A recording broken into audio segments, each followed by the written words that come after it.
Good afternoon, everyone. So, the technology that I decided to choose for my final project was cars. The two main reasons that I chose this are number one, pretty simple. I've just always really liked cars. But number two, once I graduate, I'm planning on becoming a state trooper. So, cars will kind of be the lifeblood of my job. All right, so jumping into the origins of cars, the first gas powered automobile was created in 1885 by Carl Benz in Germany. It was called the motor wagon. It consisted of three wheels and a gasoline combustion engine. Carl Benz later went on to be the founder of what we all now know as Mercedes Benz. So, moving on to American manufacturing.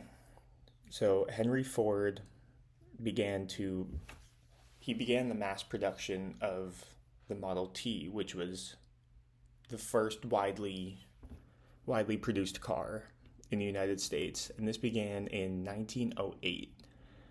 So this car had four wheels and a fully enclosed cabin for all the passengers.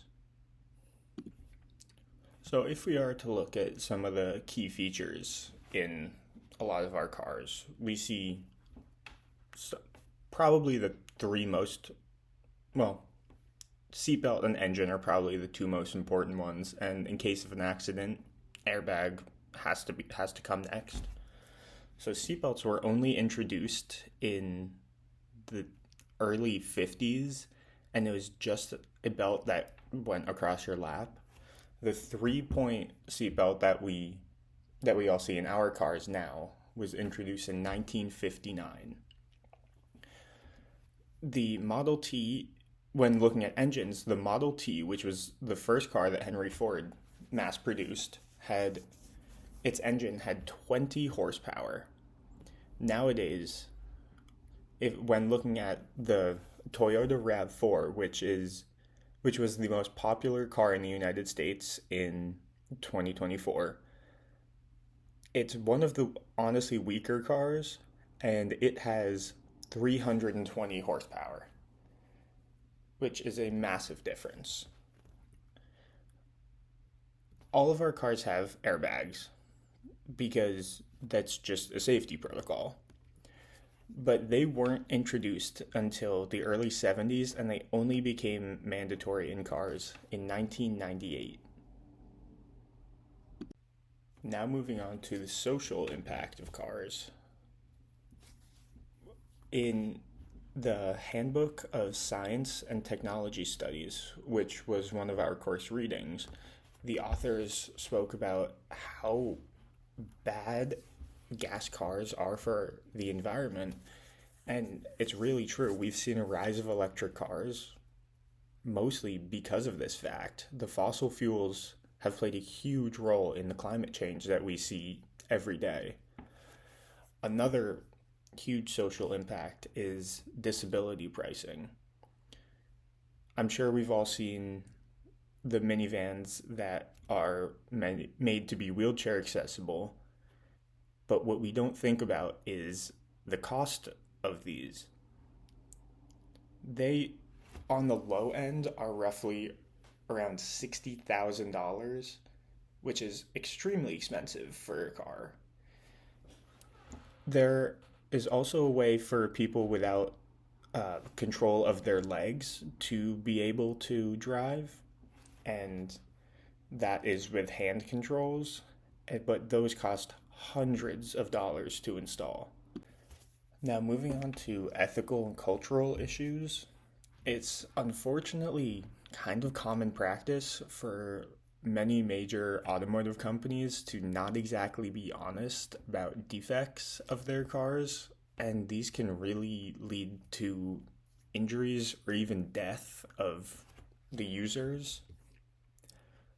Working conditions are another, honestly, ethical and cultural issue. We see many of these factory workers, primarily in Asia, where a majority of these car companies have their warehouses where they put together the materials for the cars, they work in very, very poor conditions, and a lot of them even use child labor, which in our country is extremely illegal, but while not illegal in some Asian countries, it is very unethical. Now, switching more to the cultural side, the gender disparity in the automotive industry is extreme. Women are severely underrepresented, especially in leadership roles.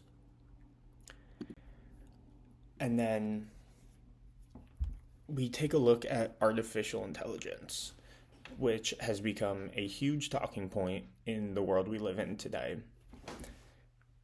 So, number one, lots of jobs are being lost in the automotive industry due to automation. But the scarier part is that AI is kind of learning how to drive cars.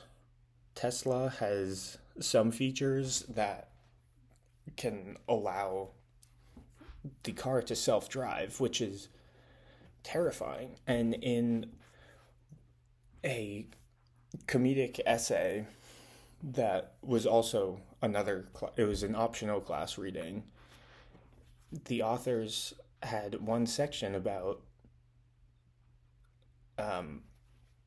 self-driving cars, and they tell us that regardless, even if we may not technically be the one driving the car, we're still the one responsible for what happens. So it's scary because though we don't have full control, we are still the ones that have to take the blame.